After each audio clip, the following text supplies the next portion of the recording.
Hello English learners, welcome to W career academy. मैं धर्मेंद्र सिंह आज आपको इस वीडियो में बताने वाला हूं सम बेसिक और इम्पोर्टेंट फैक्ट्स जो इंग्लिश को और ज़्यादा अच्छे से समझने में हमारी हेल्प करते हैं। तो जैसा कि हमने सबने सुना है that English is not a knowledge of something. अंग्रेजी जो है वो किसी चीज़ का ज्ञान नहीं है, it is just a language.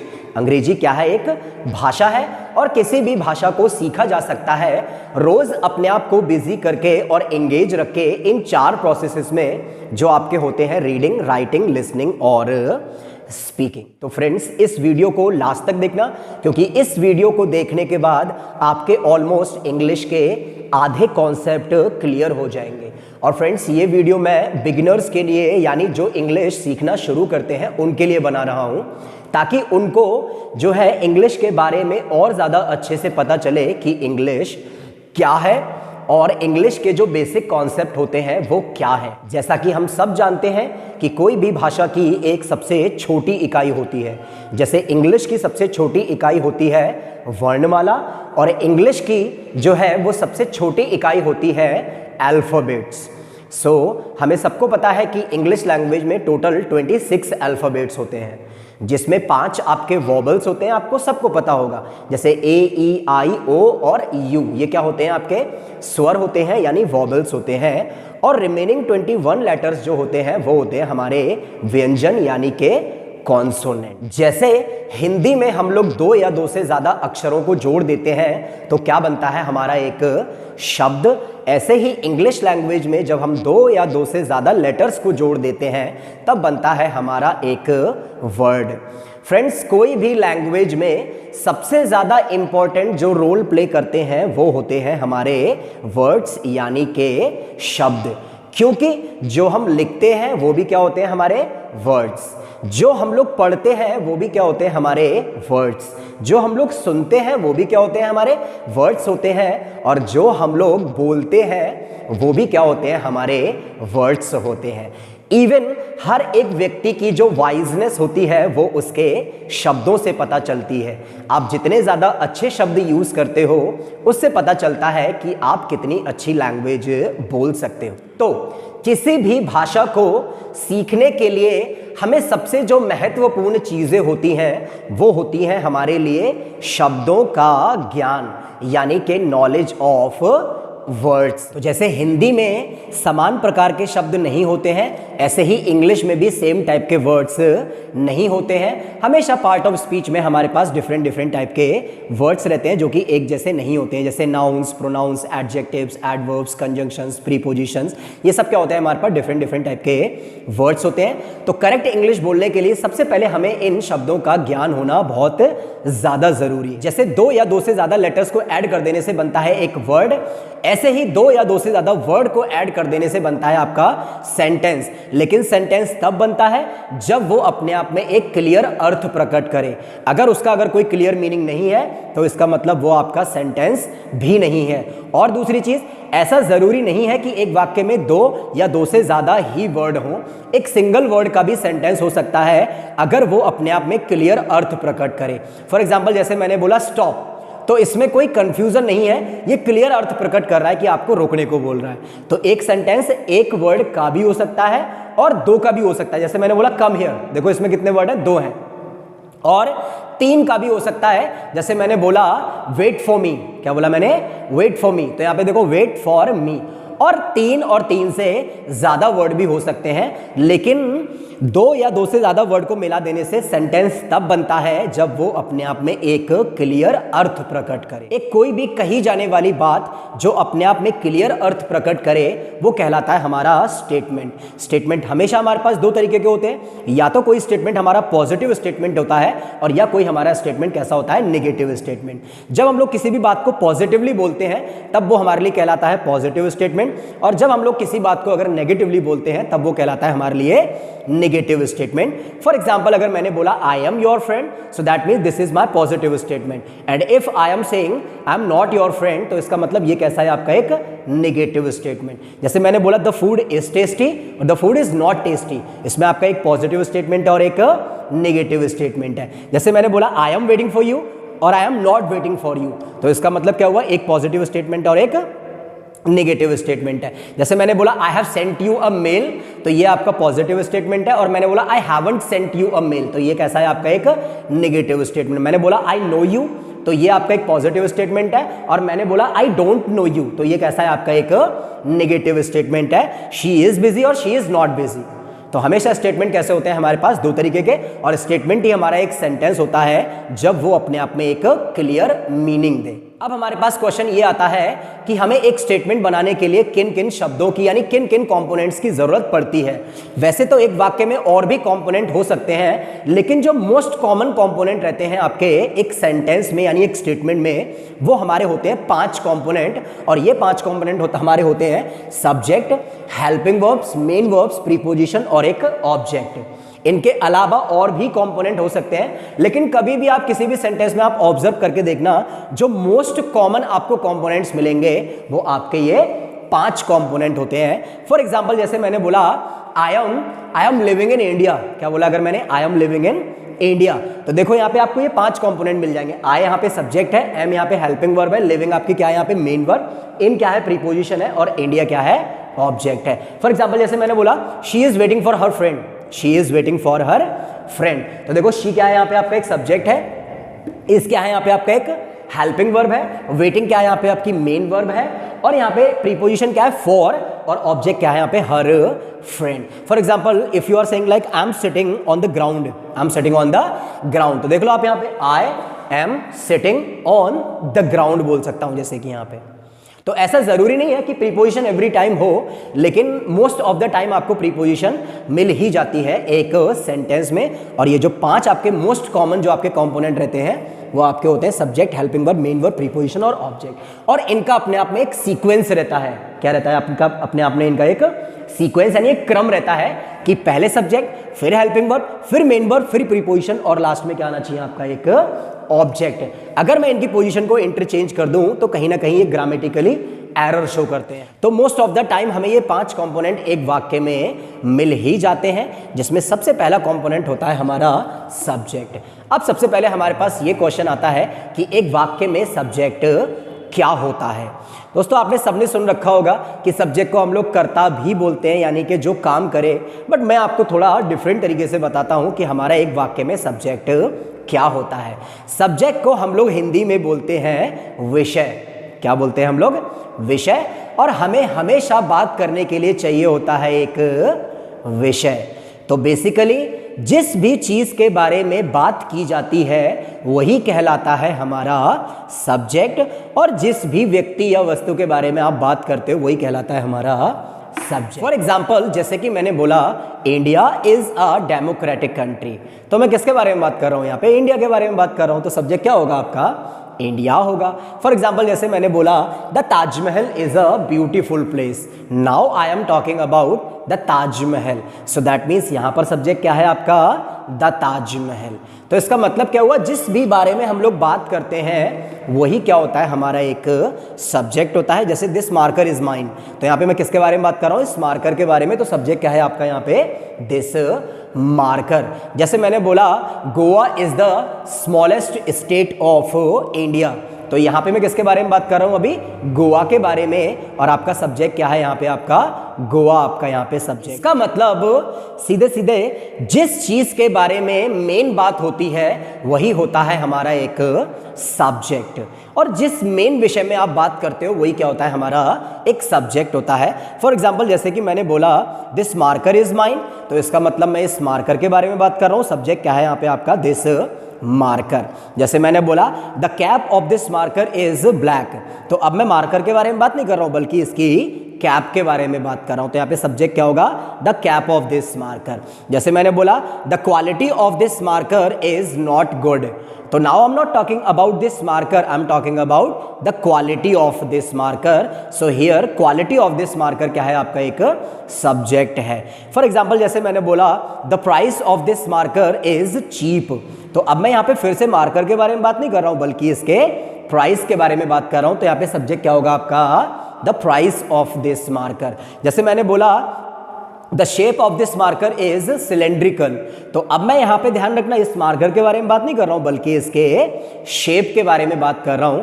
तो यहां पे क्या होगा सब्जेक्ट आपका, the shape of this marker. तो इसका मतलब एक वाक्य में मुख्य सब्जेक्ट वही होता है जिसके बारे में मेन बात की जाए। फॉर एग्जाम्पल जैसे कि मैंने बोला, यहां पे कोई भी एक एग्जाम्पल ले लिया, मैंने बोला Uttar Pradesh is the state of India.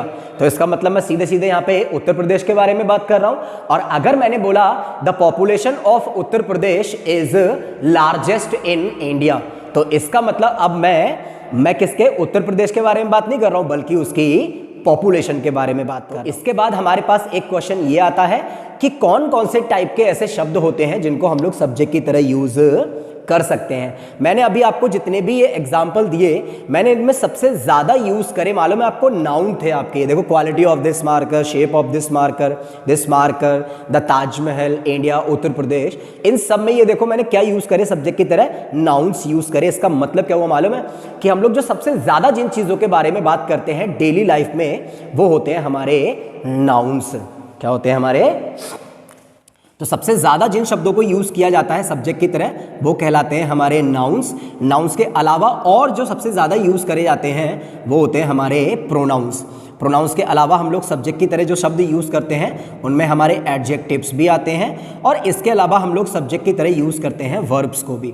वैसे तो और भी टाइप के वर्ड रहते हैं जिनको आप सब्जेक्ट की तरह यूज कर सकते हो, बट मैं सारे वर्ड की बात नहीं कर रहा हूं, मैं बात कर रहा हूं यहाँ पे जो सबसे ज्यादा यूज करे जाते हैं, मोस्ट कॉमन जो वर्ड रहते हैं सब्जेक्ट की तरह यूज किए जाने वाले, वो क्या होते हैं हमारे पास? नाउन, प्रोनाउंस, एडजेक्टिव्स और वर्ब्स। तो सबसे पहले नंबर पे जो शब्द आते हैं वो होते हैं हमारे पास नाउन्स, जो सबसे ज्यादा यूज किए जाते हैं आपके सब्जेक्ट की तरह। नाउन्स आपके लिए कुछ नया नहीं है, आपने सबने डेफिनेशन पढ़ रखी होगी। A noun is a name of person, place और थिंग। या आपने हिंदी में डेफिनेशन पढ़ रखी होगी, किसी व्यक्ति, वस्तु या स्थान के नाम को क्या कहा जाता है? संज्ञा कहा जाता है। लेकिन मैं आपको समझाता हूं नाउन्स को थोड़ा डिफरेंट तरीके से कि नाउन आपके क्या होते हैं। हमारे पास होता है एक नॉमेनक्लेचर प्रोसेस। ये ऐसा प्रोसेस होता है, इसको हिंदी में बोलते हैं नाम रखने की प्रक्रिया। तो एक्चुअल में होता क्या है कि जब भी किसी नई चीज की खोज होती है, सबसे पहले रखा जाता है उसका नाम, ताकि हम उसको कुछ ना कुछ कहकर बुला सके। तो नाउन एक्चुअल में ऐसे शब्द होते हैं जो नाम होते हैं किसी भी लिविंग थिंग या नॉन लिविंग थिंग का। इसका मतलब जो भी हमारी पृथ्वी पर और हमारी पृथ्वी से बाहर चीजें जितनी भी हमने सुन रखी हैं, जान रखी हैं, जिनके बारे में हमें पढ़ रखा है, जो चीजें हमने देख रखी हैं और जिनके बारे में हमें पता है, उनका जो नाम होता है, उस टाइप के जो शब्द कहलाते हैं वो कहलाते हैं हमारे नाउन्स। इसका मतलब क्या हुआ कि नाउन जो है वो एक प्रकार के क्या होते हैं? नाम होते हैं। चाहे वो छोटी से छोटी चीज हो या बड़ी से बड़ी चीज हो, हर चीज का अपने आप में क्या होता है? एक नाम होता है। नाउन आपके देखा होगा आपने, ह्यूमंस के भी नाम होते हैं, एनिमल्स के भी नाम होते हैं, नॉन लिविंग थिंग्स के भी नाम होते हैं, इंसेक्ट्स के, बर्ड्स के, प्लांट्स के, फ्लावर्स के, हर चीज़ के क्या होते हैं? अपने आप में नाम होते हैं। और हर फील्ड के अलग अलग नाउन होते हैं जिनके बारे में हम लोग पढ़ते हैं। तो मैं आपको नाउन के बारे में कुछ इंपॉर्टेंट फैक्ट्स बताना चाहूँगा कि नाउन जो होते हैं, आप इनको चाहे स्टार्टिंग में यूज करो एज अ सब्जेक्ट या चाहे आप इनको लास्ट में यूज करो एज एन ऑब्जेक्ट, नाउन हमेशा सेम रहते हैं, कभी भी इनमें कोई भी चेंजेस नहीं होते हैं। जैसे मैंने देखो यहाँ पे एक नाउन ले लिया, द ताजमहल। अब मैं द ताजमहल को चाहे स्टार्टिंग में यूज करूं या मैं उसको लास्ट में यूज करूं, क्या रहेगा? वो द ताजमहल ही रहेगा, सेम रहेगा। For example, the Taj Mahal is the beautiful place. The Taj Mahal is the beautiful place. यहाँ पे मैंने ताजमहल को यूज किया एज अ सब्जेक्ट। अब मैं बोल रहा हूं I haven't seen the Taj Mahal, I haven't seen the Taj Mahal. अब मैंने यहाँ पे देखो ताजमहल को लास्ट में यूज किया एज एन ऑब्जेक्ट, तो भी आपका क्या रहा? वो द ताजमहल ही रहा। आपका देखो कोई भी चेंजेस इसमें नहीं हुए। इसका मतलब क्या हुआ कि नाउन को चाहे आप स्टार्टिंग में यूज करो या लास्ट में यूज करो, नाउन क्या रहते हैं? हमेशा सेम रहते हैं। नाउन में सिर्फ आप क्या चेंजेस कर सकते हो? किसी भी नाउन को हम लोग सिंगुलर से प्लूरल बना सकते हैं। क्या कर सकते हैं हम लोग? किसी भी नाउन को सिंगुलर से प्लूरल बना सकते हैं। किसी भी नाउन को सिंगुलर से प्लूरल बनाने के लिए हमें सबको मालूम है कि हमें उन नाउन के अंत में एस या ईएस लगा देना पड़ता है। जैसे कोई भी नाउन अगर सिंगुलर है, जैसे ये सिंगुलर है तो क्या बोलूँगा इसके लिए डस्टर, और अगर ये प्लूरल होंगे बहुत सारे तो क्या बोलूँगा डस्टर्स। जैसे एक है तो मार्कर, बहुत सारे होंगे तो मार्कर्स। एक है तो बॉय, बहुत सारे हैं तो बॉयज़। एक है तो गर्ल, बहुत सारे हैं तो गर्ल्स। एक है तो सिटी, बहुत सारी हैं तो सिटीज़। एक है तो प्लेस, बहुत सारे हैं तो प्लेसेस। एक है तो विलेज, बहुत सारे हैं तो विलेजेस। एक है कंट्री तो कंट्री, और बहुत सारी हैं तो कंट्रीज़। तो किसी भी नाउन में हम लोग क्या चेंज कर सकते हैं सबसे पहले नंबर पे, कि हम लोग नाउन को सिंगुलर से प्लूरल बना सकते हैं उनके अंत में एस या ईएस लगाकर। और किसी भी नाउन में हम लोग जो है उसका जेंडर चेंज कर सकते हैं, उसका मस्कुलाइन जेंडर से फेमिनाइन जेंडर बना सकते हैं। जैसे मेल का फीमेल, जैसे बॉय का गर्ल, जैसे मैन का वुमेन, जैसे एक्टर का एक्ट्रेसेस, जैसे लॉयन का लॉयनेस, जैसे टाइगर का टाइग्रेस, जैसे एम्बेसडर का एम्बेसड्रेस, जैसे पोएट का पोएटेस बोल सकता हूं मैं यहाँ पे। तो नाउन में सिर्फ दो तरीके के चेंज होते हैं। किसी भी नाउन को आप सिंगुलर से प्लूरल बना सकते हो, और उसको आप जो है उसका जेंडर चेंज कर सकते हो। इसके अलावा नाउन में और कोई चेंज नहीं होते हैं, चाहे आप नाउन को स्टार्टिंग में यूज़ करो एज अ सब्जेक्ट, या आप उनको यूज़ करो लास्ट में एज एन ऑब्जेक्ट। और नाउन ऐसे शब्द होते हैं जो अपने आप में नाम होते हैं किसी भी लिविंग थिंग या नॉन लिविंग थिंग का। तो सेकंड नंबर पे जो सबसे ज़्यादा शब्द यूज़ करे जाते हैं वो होते हैं हमारे पास प्रोनाउंस। तो हमारे पास क्वेश्चन ये आता है कि प्रोनाउंस क्या होते हैं। आप सबने डेफिनेशन पढ़ रखी होगी प्रोनाउंस की। A pronoun is a word which is used in place of a noun. ऐसा शब्द जो नाउन की जगह पर यूज किया जाता है वो कहलाता है हमारा प्रोनाउंस। लेकिन कभी आपने सोचकर देखा है कि हमें प्रोनाउन की ज़रूरत क्यों पड़ती है? हम लोग नाउन क्यों यूज़ नहीं कर सकते, उनकी जगह पे हम लोग प्रोनाउन क्यों यूज़ करते हैं, ये मैं अब आपको समझाने वाला हूँ। मान लो अगर हमारे पास ये शब्द अगर नहीं होता, अगर हमारे पास अगर ये शब्द नहीं होता, और मुझे अगर हम लोगों के बारे में अगर एक कोई कॉमन बात अगर करनी रहती तो मैं कैसे बोलता? मालूम है कैसे बोलता? सबसे पहले मुझे हर एक व्यक्ति का नाम लेना पड़ता, और जब मैं उनके नाम लेकर ख़त्म कर देता तब मुझे बोलना पड़ता कि इस रूम में बैठे हैं। सोचो मेरे लिए कितना डिफिकल्ट होता। अगर मान लो अगर 20-22 अगर लोग होते, 50 लोग होते, तो मैं 50 लोगों का नाम लेते ही मुझे क्या हो जाता, बहुत सारा टाइम लग जाता। मगर कितना इजी हुआ प्रोनाउन की वजह से कि इतने सारे लोगों के नाम की जगह पर आपने एक छोटा सा कॉमन नाम दे दिया। वहाँ पे क्या, वी। क्या नाम दे दिया आपने? वी। और हम लोग इतना ईजिली बोल सकते हैं जैसे कि we are sitting in this room. तो एक्चुअल में प्रोनाउन का यूज़ क्यों किया जाता है? ताकि नाउन जो है वो बार बार रिपीट ना हो, और नाउन के रिपीटिशन को ही अवॉइड करने के लिए हम लोग यूज़ करते हैं प्रोनाउंस का, ताकि बार बार आप किसी भी चीज़ का नाम ना लो और आप उसके ओरिजिनल नाम की जगह आप क्या यूज़ कर सको, उसकी जगह पर एक प्रोनाउन का यूज़ कर सको। जैसे कि हर कोई व्यक्ति अपना नाम ना लेके अपने आप को क्या बोल सकता है, आई। हर एक सामने वाले व्यक्ति का नाम ना लेकर आप उसको क्या बोल सकते हो, यू बोल सकते हो। और जहाँ पर भी दो या दो से ज़्यादा लोग रहते हैं हम उनको वी बोल सकते हैं। और हर एक मेल का नाम ना लेकर आप उसको क्या बोल सकते हो, ही। और हर एक फीमेल का नाम ना लेकर आप उनको क्या बोल सकते हो, शी बोल सकते हैं। और सभी की सभी नॉन लिविंग थिंग को एक कॉमन प्रोनाउन दिया गया है जो होता है आपका इट। तो बेसिकली प्रोनाउन का यूज़ क्या रहता है आपका, नाउन के रिपीटिशन को अवॉइड करने के लिए यूज़ किए जाते हैं आपके प्रोनाउंस। जैसे कि मैंने आपको बताया कि नाउन ऐसे शब्द होते हैं जिनको आप स्टार्टिंग में यूज़ करो एज अ सब्जेक्ट, या जिनको आप लास्ट में यूज़ करो एज एन ऑब्जेक्ट। नाउन हमेशा सेम रहते हैं। ऐसे ही प्रोनाउन भी आपके चाहे आप सब्जेक्ट की तरह यूज़ करो या ऑब्जेक्ट की तरह यूज़ करो, हमेशा क्या रहते हैं, सेम रहते हैं। सिर्फ 7 पर्सनल प्रोनाउन में से 5 पर्सनल प्रोनाउन को छोड़कर।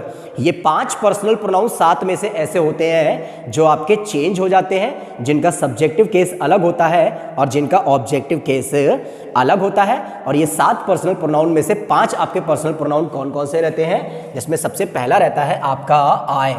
क्या रहता है आपका, आई, वी, यू, दे, इसके अलावा ही, शी और इट। ये 7 है।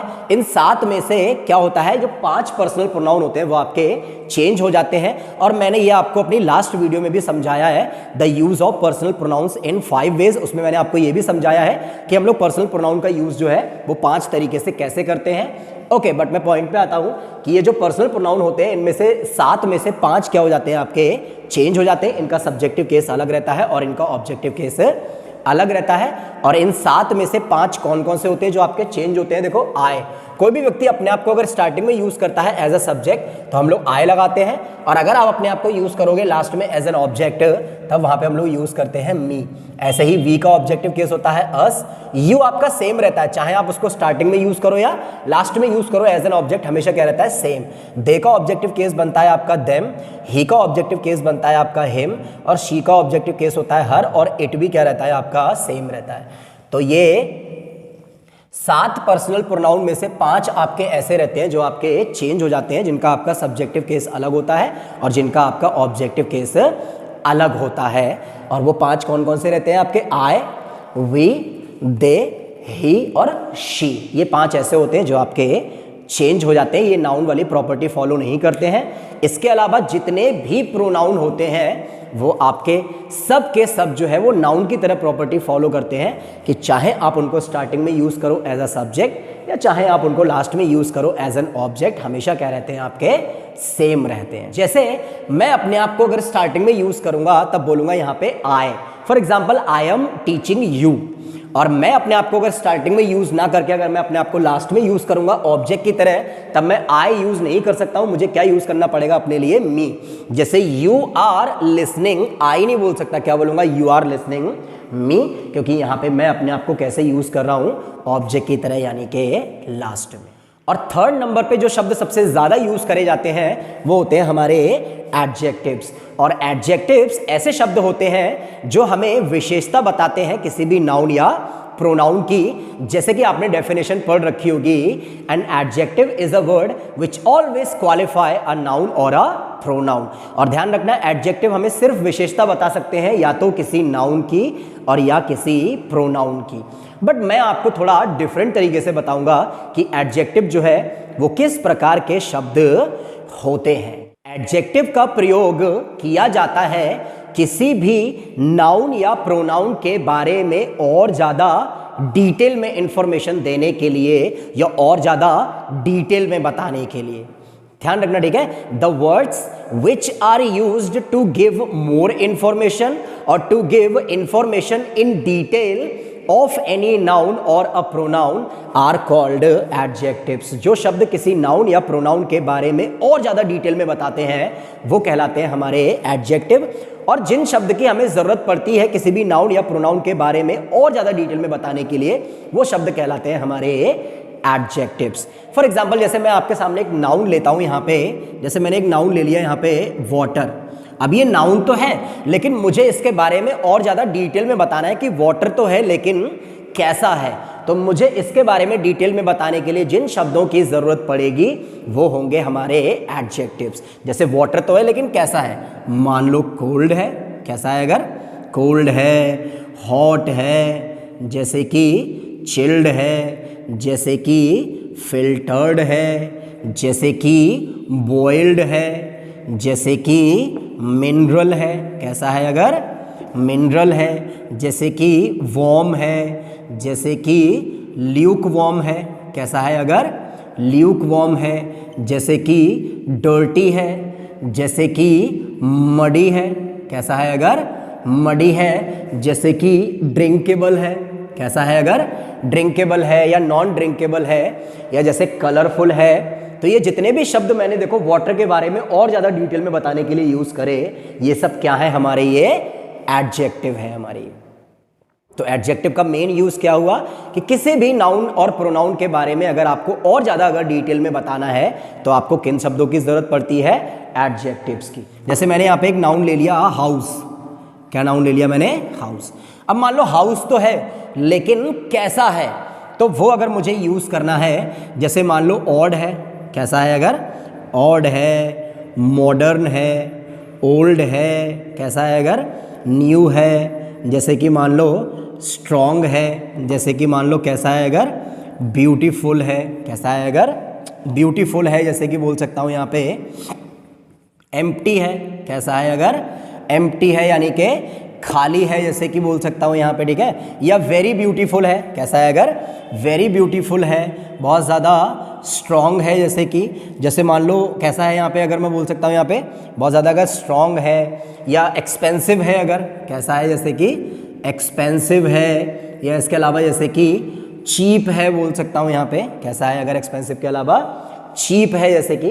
तो यहाँ पे देखो ये जितने भी शब्द मैंने यूज करे हैं ये क्या है आपके, ये एडजेक्टिव। जैसे मैंने यहाँ पे एक प्रोनाउन ले लिया शी। अब मुझे इसके बारे में और ज्यादा डिटेल में बताना है कि शी तो है मतलब वह तो है, लेकिन कैसी है जैसे कि।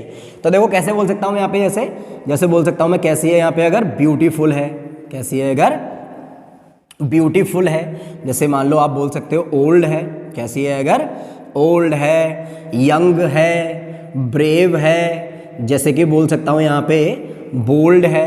मॉडर्न है, कैसी है अगर मॉडर्न है। जैसे कि बोल सकता हूँ मैं यहाँ पे ऑडेशियस यानी कि साहसी है, जैसे कि बोल सकता हूँ यहाँ पे कैसी है अगर साहसी है। जैसे कि बोल सकता हूँ मैं यहाँ पे अडोरेबल है, कैसी है अगर अडोरेबल है। रूड है, काइंड है, कैसी है अगर काइंड है। या इसके अलावा पोलाइट है। जैसे कोई भी आप एग्जांपल यहाँ पे यूज कर सकते हो उसके बारे में और ज़्यादा डिटेल में बताने के लिए कि जो है वो कैसी है। तो उसके बारे में और ज़्यादा डिटेल में बताने के लिए जो आपको शब्द यूज करने पड़ेंगे वो क्या कहलाएंगे, आपके एडजेक्टिव कहलाएंगे आपके। ब्यूटीफुल, वेरी ब्यूटीफुल, अडोरेबल हो गया, जैसे काइंड, पोलाइट, यंग, ऑड हो गया, मॉडर्न हो गया, ब्रेव हो गया जैसे कि। तो ये सब क्या है आपके, ये एडजेक्टिव। तो आई होप आपको समझ में आ गया होगा कि एडजेक्टिव कैसे शब्द होते हैं। एडजेक्टिव कैसे शब्द होते हैं, जिन शब्दों का यूज किया जाता है किसी भी नाउन या प्रोनाउन के बारे में और ज्यादा डिटेल में बताने के लिए, वो शब्द कहलाते हैं हमारे एडजेक्टिव्स। फोर्थ नंबर पे जो सबसे ज्यादा शब्द यूज करे जाते हैं वो होती है हमारी वर्ब्स। क्या होती है हमारी वर्ब्स।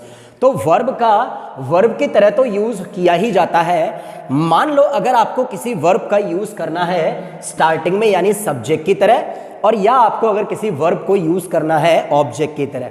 वैसे तो वर्ब आपकी वर्ब की तरह यूज होती है 5 फॉर्म में। कितनी फॉर्म में, 5 फॉर्म में। आपने सबने सुन रखा होगा, first form, second form, third form, ING form और एस फॉर्म। इसके अलावा अगर मान लो अगर आपको किसी वर्ब से अगर आपको सेंटेंस को स्टार्ट करना है या किसी वर्ब को अगर आपको यूज करना है लास्ट में, यानी कि अगर आपको किसी वर्ब से अगर सेंटेंस को अगर लास्ट करना है, तो वर्ब जो है वो हमेशा 2 फॉर्म में यूज होती हैं। और ये 2 फॉर्म कहलाती हैं उसकी इन्फिनेटिव फॉर्म और या जेरेंड फॉर्म। क्या कहलाती है वर्ब की 2 फॉर्म आपकी, ये सबसे पहली फॉर्म जो होती है वो कहलाती है इसकी इन्फिनेटिव फॉर्म। क्या कहलाती है, इन्फिनेटिव फॉर्म। और जो सेकंड नंबर की इसकी जो फॉर्म होती है वो कहलाती है हमारी जेरेंड फॉर्म। कुछ नहीं है ये इन्फिनेटिव फॉर्म और जेरेंड फॉर्म। देखो कोई भी वर्ब की अगर आपको इन्फिनेटिव फॉर्म बनानी है तो आप क्या करो मालूम है, टू के बाद उसकी फर्स्ट फॉर्म लगा दो वर्ब की बस खाली। जैसे ईट की अगर आपको इन्फिनेटिव फॉर्म बनानी तो क्या हो जाएगा, टू ईट। कम की क्या बनेगी, टू कम। तो जैसे to come, to eat, to arise, to awake, to wake up, जैसे बोल सकता हूँ to explain, to understand, to think, to imagine, to dream, to give, to take, to throw, to catch, to lift, to pull, to push. तो ये सब हमारी क्या होती है, ये आपकी इन्फिनेटिव फॉर्म होती है। किसी भी वर्ब की फर्स्ट फॉर्म के पहले अगर आप क्या लगा दोगे, टू लगा दोगे, या टू के बाद अगर आप वर्ब की फर्स्ट फॉर्म लगा दोगे तो क्या बन जाती है उसकी इन्फिनेटिव फॉर्म। और जेरेंड फॉर्म कहलाती है उसकी ING form. Direct ING form को क्या बोलते हैं हम, उसकी जेरेंड फॉर्म। जैसे singing, dancing, learning, reading, writing, listening, speaking, playing, ये सब कैसी फॉर्म होती है इसकी, ये जेरेंड फॉर्म होती है, जो कि हम लोग यूज करते हैं हमेशा कैसे, सब्जेक्ट की तरह और ऑब्जेक्ट की तरह, यानी स्टार्टिंग में और लास्ट में। तो ध्यान रखना कभी भी वर्ब को अगर आपसे वर्ब से अगर आपको सेंटेंस को स्टार्ट करना है तो या तो आप उसकी इन्फिनेटिव फॉर्म लोगे और या आप उसकी जेरेंड फॉर्म यूज करोगे। फॉर एग्जांपल जैसे मुझे प्ले को अगर यूज करना है स्टार्टिंग में तो या तो मैं उसको बोलूंगा टू प्ले और या उसको बोलूंगा प्लेइंग। जैसे to play indoor games, to play indoor games is not good for your health, या playing indoor games is not good for your health. जैसे मैंने एक वर्ब ली यहाँ पे थिंक। अब मुझे थिंक को अगर स्टार्टिंग में यूज करना है तो मैं या तो बोलूंगा टू थिंक और या बोलूंगा थिंकिंग। जैसे to think too much is not good for your brain, और या डायरेक्ट बोल सकता हूं thinking too much is not good for your brain बोल सकता हूं। ठीक है, जैसे मैंने एक वर्ब ले ली यहाँ पे स्विम, तो स्विम की इन्फिनेटिव फॉर्म क्या बनेगी आपकी, टू स्विम, और जेरेंड फॉर्म क्या बनेगी उसकी, स्विमिंग। तो अगर मैं देखो स्टार्टिंग में अगर स्विम को यूज करूंगा तो या तो ये बोलूंगा to swim in the morning is the best exercise, और या डायरेक्ट बोल सकता हूं swimming in the morning is the best exercise.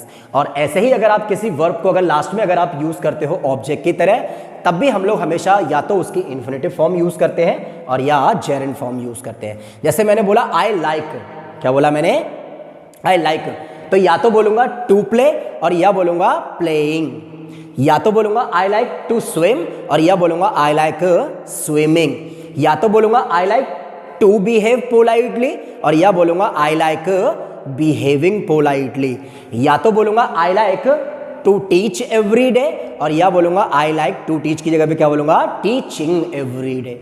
जैसे we love to play cricket और टू प्ले क्रिकेट की जगह पे क्या बोल सकता हूं मैं direct we love playing cricket.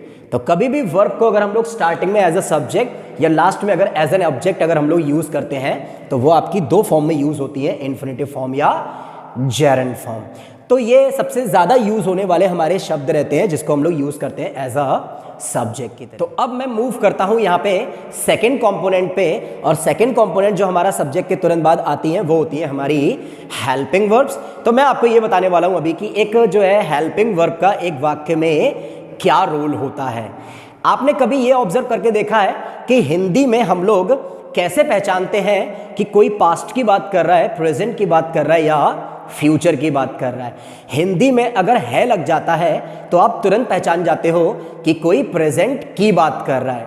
Hindi में अगर था लग जाता है तो आप पहचान जाते हो that someone is talking about the past situation, और हिंदी में अगर गा टाइप के शब्द लग जाते हैं तब आप समझ जाते हो that someone is talking about the future time यानी कि अपकमिंग टाइम। तो जैसे हिंदी में हम लोग है, था और गा देख के पहचानते हैं, ऐसे ही इंग्लिश में हम लोग जो है कैसे पता करते हैं कि कोई पास्ट की बात कर रहा है, प्रेजेंट की या फ्यूचर की, क्या देखकर, हेल्पिंग वर्ब को देखकर।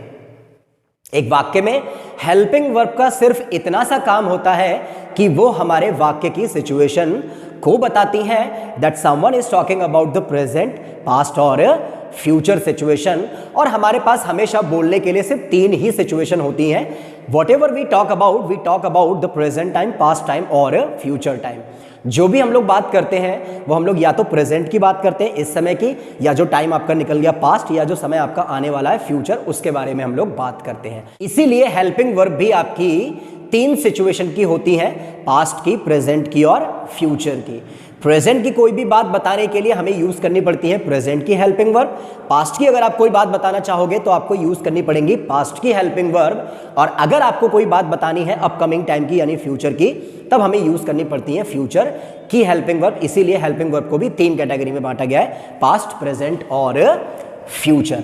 तो सबसे पहले हमारे पास होती है कुछ प्रेजेंट की हेल्पिंग वर्ब। तो कौन कौन सी हेल्पिंग वर्ब ऐसी होती है जिनको देख के ही आप बता दोगे that someone is talking about the present situation.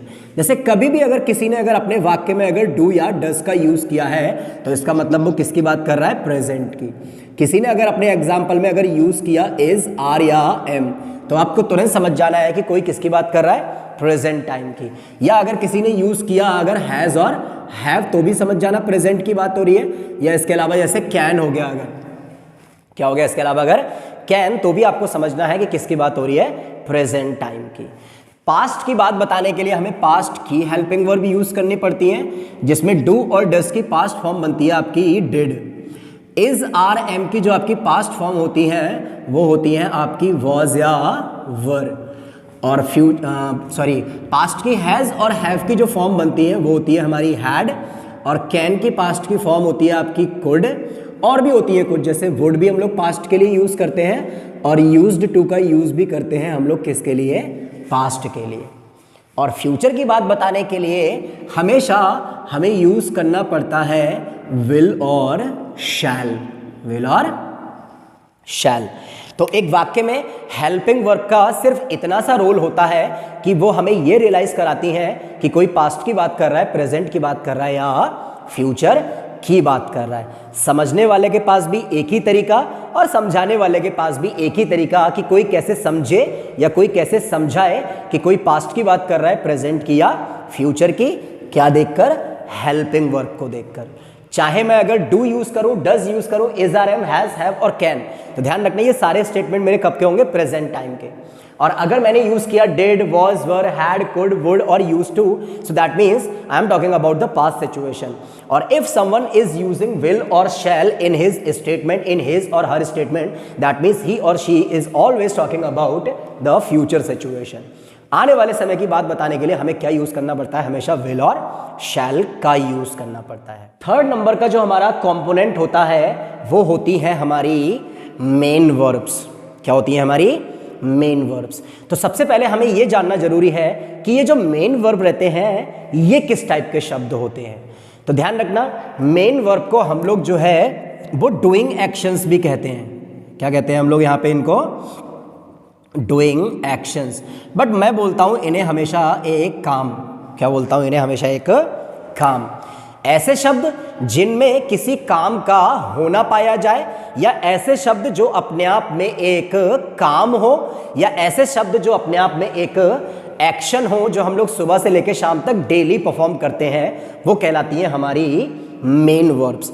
जैसे खाना अपने आप में एक काम है, खाना बनाना भी अपने आप में काम है, उठना बैठना, एक लंबी लिस्ट रहती है हमारे पास कामों की। खाना पीना, उठना बैठना, आना जाना, पढ़ना लिखना, जानना पहचानना, पूछना बताना, ये सब क्या होते हैं हमारे पास? ये काम होते हैं। ये हमारी मेन वर्ब होती हैं। ऐसे शब्द जिनमें किसी काम का होना पाया जाए, या ऐसा शब्द जो अपने आप में क्या हो, एक काम हो, यानी ऐसा शब्द जो अपने आप में एक एक्शन हो। और एक्शन हमेशा हमारे पास होते हैं दो तरीके के। या तो कोई एक्शन हमारे पास होता है फिजिकल एक्शन, और या कोई एक्शन होता है हमारा मेंटल एक्शन। बोलो कैसा एक्शन? या तो कोई एक्शन हमारा फिजिकल होता है, और या कोई एक्शन कैसा होता है हमारा मेंटल एक्शन होता है। जिस काम को करने में हमें वर्क करना पड़े फिजिकली यानी शारीरिक रूप से, वो कहलाता है हमारा फिजिकल एक्शन।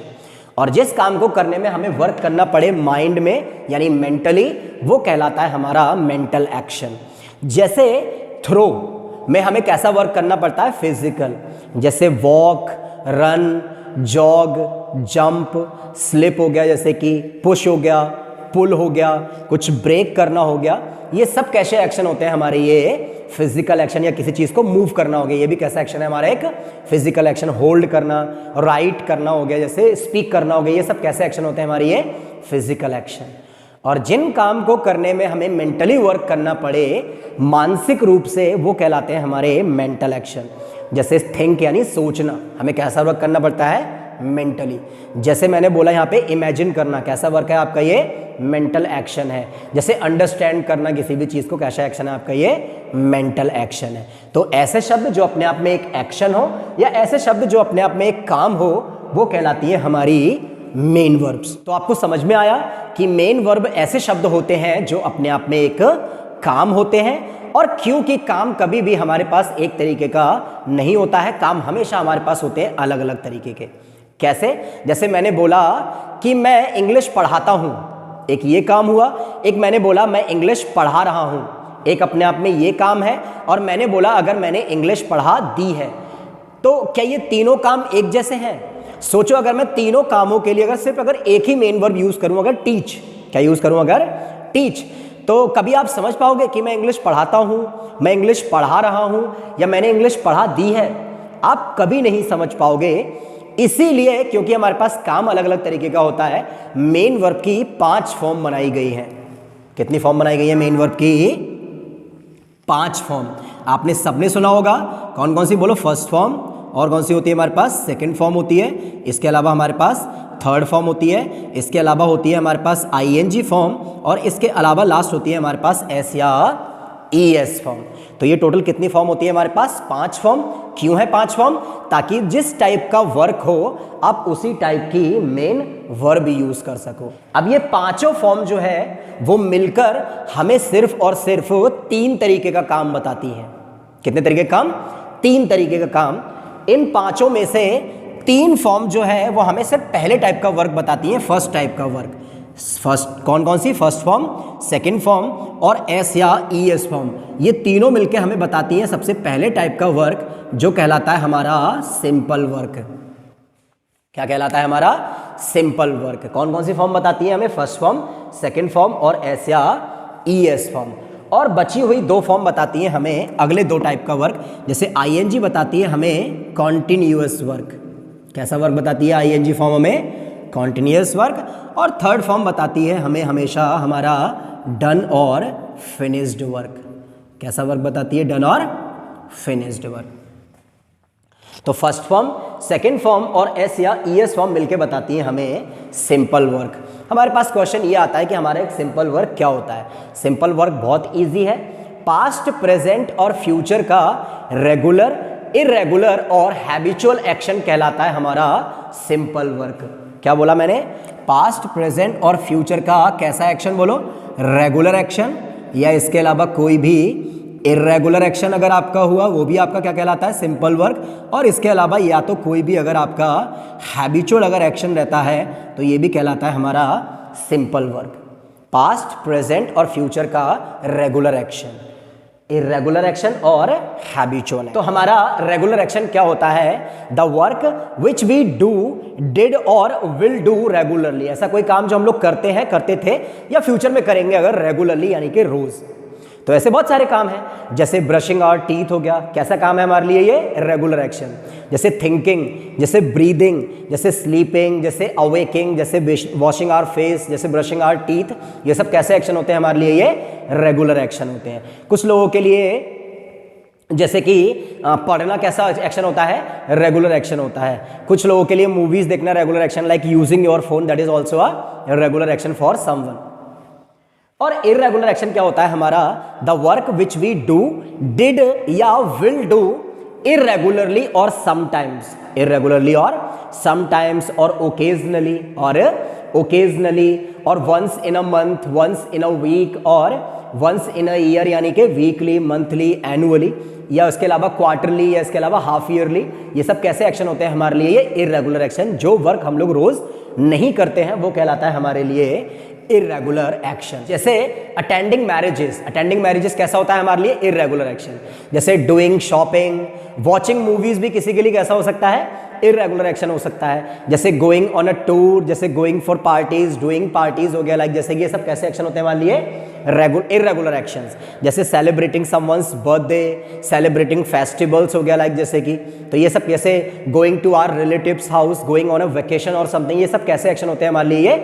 Irregular action. और इसके अलावा तीसरा आता है जो हमारा सिंपल वर्क में, वो होता है हमारा हैबिचुअल एक्शन। और हैबिचुअल एक्शन क्या होता है हमारा? The work which we do, the work which we did और the work which we will do in future due to our habits.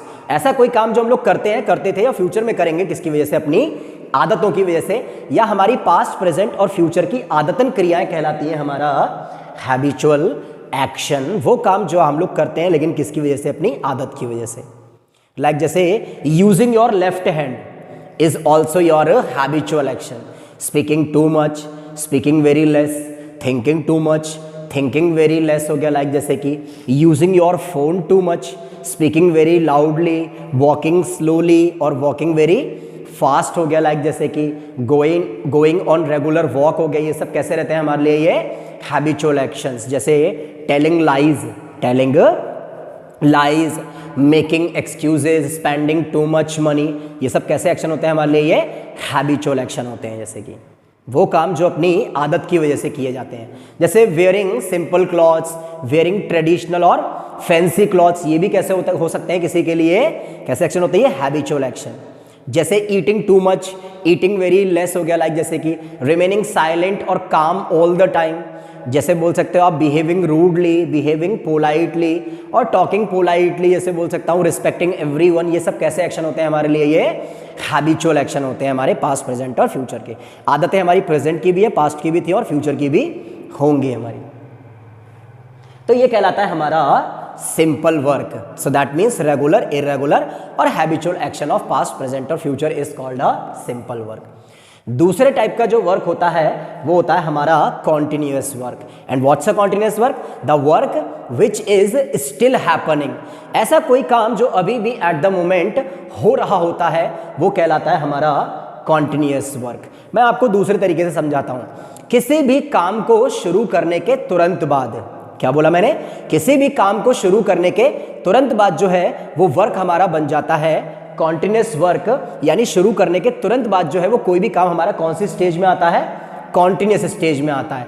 मालूम है कब तक रहता है कॉन्टिन्यूस स्टेज में, जब तक वो खत्म नहीं हो जाता। और जैसे ही आप उस काम को खत्म कर लेते हो, फिनिश कर लेते हो, तब वो बन जाता है हमारा तीसरे टाइप का work, and that is called your done और फिनिश्ड वर्क। तब वो क्या कहलाता है, हमारा तीसरे टाइप का वर्क कहलाता है डन और फिनिश्ड वर्क। और जब तक आप उस काम को करते रहते हो, जब तक वो काम आपका होता रहता है, तब तक वो रहता है कॉन्टिन्यूस स्टेज में। तब तक हम उसको दर्शाते हैं किससे, आईएनजी फॉर्म से। और जैसे ही हम उस काम को खत्म कर लेते हैं, फिनिश कर लेते हैं, तब वो हमारे लिए कहलाता है तीसरे टाइप का वर्क, यानी कि डन और फिनिश्ड वर्क। तब हम उसके लिए यूज करते हैं हमेशा थर्ड फॉर्म। फॉर एग्जाम्पल, जैसे मैंने खाना खाना स्टार्ट किया, जैसे ही स्टार्ट किया खाना खाना बन गया मेरे लिए कॉन्टिन्यूस वर्क। अब जब तक अगर मैं खाना खाता रहूंगा मालूम है, तब तक क्या बोलूंगा, ईटिंग। क्या बोलूंगा, ईटिंग। और जैसे ही मेरा खाना खाके हो जाएगा, फिर मैं बोलूंगा उसके लिए ईटन। जैसे मैंने अगर इंग्लिश सीखना अगर शुरू किया, तो अगर मुझसे अगर कोई पूछेगा तो ध्यान रखना, इंग्लिश सीखना शुरू करने के तुरंत बाद जो है इंग्लिश सीखना मेरे लिए है एक कॉन्टिन्यूस वर्क। तो अगर मुझसे अगर कोई पूछेगा तो मैं मालूम है क्या बोलूंगा उसके लिए, लर्निंग इंग्लिश। क्या बोलूंगा, लर्निंग इंग्लिश। और जिस दिन मैं इंग्लिश सीख जाऊंगा उस दिन क्या बोलूंगा, लर्नड इंग्लिश। बोलना स्टार्ट किया, जब तक बोलता रहा, क्या बोला मैंने यहाँ पे, स्पीकिंग। और जैसे ही मेरा बोल के हो गया, फिर उसको थर्ड फॉर्म से दर्शाऊंगा क्या यहाँ पे, स्पोकन। कुछ बताना शुरू किया, जब तक बताता रहा, क्या बोलता रहा उसके लिए, टेलिंग। और जैसे ही बता के हो गया, क्या बोलूंगा वहां पे, टोल्ड बोलूंगा उसके लिए। ठीक है, जैसे मैंने कुछ पढ़ाना शुरू किया, जब तक मैं उस टॉपिक को पढ़ा नहीं लेता हूं, तब तक के लिए बोलूंगा उसके लिए क्या मालूम है, टीचिंग। और जैसे ही वो टॉपिक में पढ़ा दूंगा, फिर क्या बोलूंगा मालूम है उसके लिए, टॉट। कोई काम जैसे हम लोग करना शुरू करते हैं, जब तक करते रहोगे डूइंग, और जैसे ही हो जाता है फिर क्या बोलोगे उसके लिए, डन का यूज करोगे। ये ध्यान रखना। इसका मतलब क्या हुआ, आईएनजी फॉर्म हमें ऐसा वर्क दर्शाती है जो अभी भी हो रहा होता है। सिचुएशन चाहे आपकी पास्ट की हो, प्रेजेंट की हो या फ्यूचर की हो, वो काम आपका कैसा होगा, कॉन्टिन्यूस स्टेज में होगा आपका। ओके और जैसे ही हम उस काम को फिनिश कर लेते हैं, तब वो बन जाता है हमारा तीसरे टाइप का वर्क, यानी डन और फिनिश्ड वर्क। इसका मतलब क्या हुआ कि कोई भी मेन वर्क की जो थर्ड फॉर्म होती है, वो हमें ऐसा वर्क दर्शाती है जो ऑलरेडी हो गया है। जैसे बॉइल्ड का मतलब मालूम है क्या निकलता है, कोई चीज ऑलरेडी बॉइल हो चुकी है। जैसे पेंटेड का मतलब मालूम है क्या निकलेगा, कोई चीज ऑलरेडी पेंट हो चुकी है। जैसे डेकोरेटेड का मतलब मालूम है क्या निकलेगा, कोई चीज ऑलरेडी सजा दी गई है। सोल्ड का मतलब मालूम है क्या निकलेगा, कोई चीज ऑलरेडी बेच दी गई है। जैसे थ्रोन का मतलब क्या निकलेगा मालूम है, कोई चीज ऑलरेडी फेंक दी गई है। जैसे कॉट का मतलब कोई चीज ऑलरेडी पकड़ ली गई है। जैसे जंप्ड का मतलब कोई ऑलरेडी कूद गया है, जैसे कि बोल सकता हूं यहां पे मैं। थर्ड फॉर्म हमेशा हमें वो एक्शन दर्शाती है जो ऑलरेडी हो गया है। इसीलिए ब्रोकन का मतलब मालूम है क्या निकलता है, जो चीज ऑलरेडी टूटी हुई है। जैसे फिल्टर्ड का मतलब मालूम है क्या निकलेगा, जो चीज ऑलरेडी फिल्टर की हुई है। इसीलिए देखो, कभी भी आपने ऑब्जर्व किया होगा कि जैसे ही हम लोग कोई मैसेज को भेजते हैं, तो जैसे ही हम लोग सेंड पे बटन दबाते हैं, कुछ देर के लिए लिखा हुआ आता है सेंडिंग। क्या लिखा हुआ आता है, सेंडिंग। और जैसे ही वो जो है मैसेज चला जाता है, तब वहां पे लिखा हुआ आता है क्या, सेंट। क्या लिखा हुआ आता है, सेंट लिखा हुआ आता है। प्रोसेस पे हम लोग बटन दबाते हैं, जैसे ही करके क्लिक करते हैं, थोड़ी देर के लिखा हुआ आता है प्रोसेसिंग। और जैसे ही वो प्रोसेस पूरा हो जाता है, फिर लिखा हुआ आता है प्रोसेस्ड, लिखा हुआ आता है वहां पे। देखो, थर्ड फॉर्म हमेशा हमें कैसा वर्क बताती है, जो ऑलरेडी हो गया है, जो ऑलरेडी डन है, फिनिश्ड है और कंप्लीटेड है। कंप्लीटेड का मतलब क्या निकलेगा, जो चीज ऑलरेडी पूरी हो चुकी है। जैसे ट्रांसफर्ड का मतलब जो चीज ऑलरेडी मैंने ट्रांसफर कर दी है, जैसे कि बोल सकता हूं यहां पे। इसीलिए देखो, आप सब लोग व्हाट्सएप यूज करते हो, जैसे ही आपका मैसेज देख लिया जाता है, फिर वहां पे सी की थर्ड फॉर्म लिखी आती है डबल टिक के साथ, सीन। सीन का मतलब क्या हुआ कि वो मैसेज आपका देख लिया गया है, यानी वो कैसा वर्क है आपके लिए, डन और फिनिश्ड वर्क है। इसीलिए जैसे ही कभी आप अगर पैसे ट्रांसफर करते हो, तो थोड़ी देर के लिए लिखा हुआ आता है ट्रांसफरिंग, और जैसे ही ट्रांसफर हो जाते हैं, तब लिखा हुआ आता है वहां पे ट्रांसफर्ड, यानी कि वो कैसा वर्क है आपका, डन और फिनिश्ड वर्क है। पॉलिश्ड का मतलब मालूम है क्या निकलेगा, कोई चीज ऑलरेडी पॉलिश की हुई है। सोल्ड का मतलब ऑलरेडी बेच दी गई है। परचेज्ड का मतलब ऑलरेडी खरीद ली गई है। कुक्ड का मतलब ऑलरेडी बन चुका है। तो ये मीनिंग निकलता है हमारा थर्ड फॉर्म का। तो ये हमारा मीनिंग होता है यहाँ पे आईएनजी फॉर्म और थर्ड फॉर्म का। खाना बनाना शुरू किया, बनाना शुरू करने के तुरंत बाद खाना बनाना बन गया मेरे लिए कौन सा, कॉन्टिन्यूअस वर्ब। जब तक खाना बनाता रहूंगा क्या बोलूंगा, कुकिंग। और जैसे ही बन जाएगा क्या बोलूंगा वहां पे, कुक्ड। क्या बोलूंगा, कुक्ड। मैंने वाटर जो है बॉईल करना शुरू किया, मैंने वाटर। अब जब तक बॉईल होगा वो तब तक क्या बोलूंगा उसके लिए, बॉइलिंग। और जैसे ही बॉईल हो जाएगा क्या बोलूंगा उसके लिए, बॉइल्ड बोलूंगा मैं उसके लिए। कपड़े धोना शुरू किया, जैसे ही कपड़े मैंने धोना शुरू किया, कपड़े धोना मेरे लिए बन गया, क्या बन गया यहाँ पे, कॉन्टिन्यूअस वर्ब। अब जब तक मैं कपड़े धोता रहूंगा क्या बोलूंगा, वॉशिंग। क्या बोलूंगा, वॉशिंग क्लॉथ्स। और जैसे ही मेरे कपड़े धुल जाएंगे क्या बोलूंगा, वॉश्ड क्लॉथ्स बोलूंगा उसके लिए हमेशा। तो ये होती हैं हमारी मेन वर्ब्स जो 5 फॉर्म में यूज करी जाती हैं 3 टाइप का वर्क दर्शाने के लिए, सिंपल वर्क, कॉन्टिन्यूअस वर्क और डन और फिनिश्ड वर्क। कभी भी अगर किसी ने अगर फर्स्ट फॉर्म यूज कर रखी है या सेकंड फॉर्म यूज कर रखी है या ऐसे ईएस फॉर्म यूज कर रखी है, दैट मीन्स वो वर्क कैसा होगा आपका, सिंपल वर्क होगा। चाहे मैं कम बोलूं, चाहे मैं केम बोलूं या मैं कम्स बोलूं, ये तीनों ही वर्क कैसे होंगे हमारे, सिंपल वर्क होंगे। कमिंग बोलूंगा तो कॉन्टिन्यूअस वर्क, और अगर कम यानी थर्ड फॉर्म सेम होती है तो वो क्या हो जाएगा आपका, डन और फिनिश्ड वर्क बोल सकते हैं। फोर्थ नंबर का जो हमारा कंपोनेंट होता है वो होती है हमारी प्रीपोजिशंस। क्या होती है हमारी, प्रीपोजिशंस। और प्रीपोजिशंस ऐसे शब्द होते हैं जो हमें बताते हैं रिलेशन हमारी मेन वर्ब्स और ऑब्जेक्ट के बीच में। देखो मैंने क्या बताया आपको, मेन वर्ब क्या होता है, एक तरीके का काम होता है, और ये काम हम लोग करते हैं हमेशा किस पर, एक ऑब्जेक्ट पर। लेकिन किस तरीके से करते हैं, किस मैनर से करते हैं, वो मैनर हमें बताती है हमारी प्रीपोजिशन, कि कोई भी अगर आप काम अगर किसी ऑब्जेक्ट पर कर रहे हो तो किस तरीके से कर रहे हो। काम और ऑब्जेक्ट के बीच में जो रिलेशन अगर बनता है तब वहां पे हम लोग लगाते हैं क्या, प्रीपोजिशन।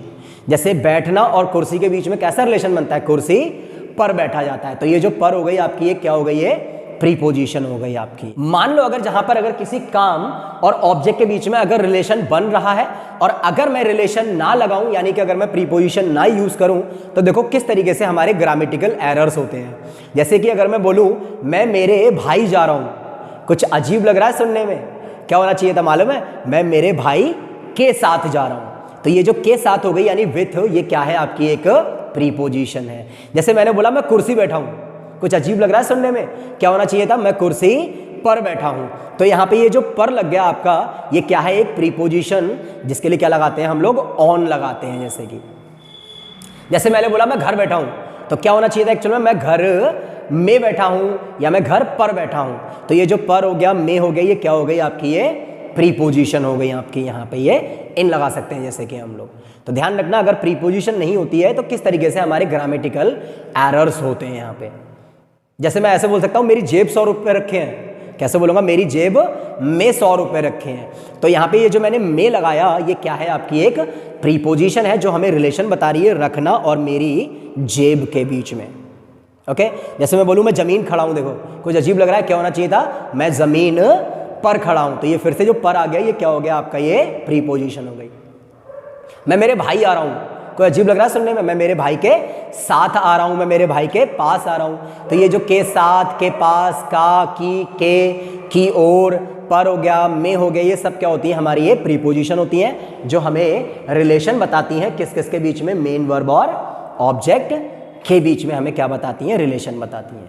ऐसे शब्द क्या कहलाते हैं हमारे, प्रीपोजिशंस, मेन वर्ब के बाद यूज करे जाते हैं। और जो शब्द हमारे सबसे लास्ट में यूज करे जाते हैं वो कहलाते हैं हमारे ऑब्जेक्ट, यानी हमारा सब्जेक्ट किसी भी काम को जिस ऑब्जेक्ट पर करता है वो हमारे लिए होता है ऑब्जेक्ट। फॉर एग्जाम्पल जैसे मैंने बोला मैं क्या यूज कर रहा हूं, देखो तो यूज करना मेरा क्या बनना है यहाँ पे वर्क, कि मैं इसको डस्टर को यूज कर रहा हूं। तो यहाँ पे डस्टर क्या हो गया, यहाँ पे आपका ऑब्जेक्ट। हमारा सब्जेक्ट जिस चीज पर काम करे वही हमारा क्या कहलाता है, एक ऑब्जेक्ट कहलाता है। जैसे कि मैंने बोला आई एम कुकिंग फूड, तो मैं किस चीज पर काम कर रहा हूं, खाना बनाने पर। तो यहाँ पे ऑब्जेक्ट क्या है आपका, फूड आपका ऑब्जेक्ट है। फॉर एग्जाम्पल जैसे मैंने बोला I am sitting on the chair, तो यहाँ पे किस चीज पर वर्क कर रहा हूं मैं, द चेयर पे। तो यहाँ पे आपका ऑब्जेक्ट क्या है, यहाँ पे the chair. For example I am using this marker, अब मैं किस चीज पर वर्क कर रहा हूं, इस मार्कर पर। तो यहाँ पे ऑब्जेक्ट क्या होना चाहिए आपका, दिस मार्कर आपका ऑब्जेक्ट होना चाहिए। फॉर एग्जाम्पल जैसे मैंने बोला we are living in India, तो हम लोग किस चीज पर वर्क कर रहे हैं, इंडिया पर। तो यहाँ पे ऑब्जेक्ट क्या है आपका, इंडिया। फॉर एग्जाम्पल जैसे मैंने बोला that boy is flying a kite, that boy is flying a kite, तो यहाँ पे वो बॉय किस चीज पर वर्क कर रहा है, काइट पर। तो यहाँ पे ऑब्जेक्ट क्या है आपका, काइट आपका ऑब्जेक्ट है। फॉर एग्जाम्पल जैसे मैंने बोला I am teaching you English, I am teaching you English, तो मैं यहाँ पे किस चीज पर वर्क कर रहा हूँ, इंग्लिश पर वर्क कर रहा हूँ। तो यहाँ पे मेरा ऑब्जेक्ट क्या होना चाहिए, इंग्लिश होना चाहिए। जैसे कि यहाँ पे तो सब्जेक्ट हमारा जिस चीज पर वर्क करता है वही कहलाता है हमारा एक ऑब्जेक्ट। आई होप दोस्तों आपको ये वीडियो पसंद आई होगी। अगर आपको वीडियो पसंद आई तो इसे लाइक करें, शेयर करें और हमारे चैनल को सब्सक्राइब करें ताकि ज्यादा से ज्यादा लोग इस वीडियो को देख सकें और बेसिक कॉन्सेप्ट ऑफ इंग्लिश को समझ सकें। तो दोस्तों इसी तरीके से तरह तरह से मैं आपको और अच्छी अच्छी वीडियोस लाता रहूंगा। लगे रहिए दोस्तों मेरे साथ, तब तक के लिए जय हिंद दोस्तों।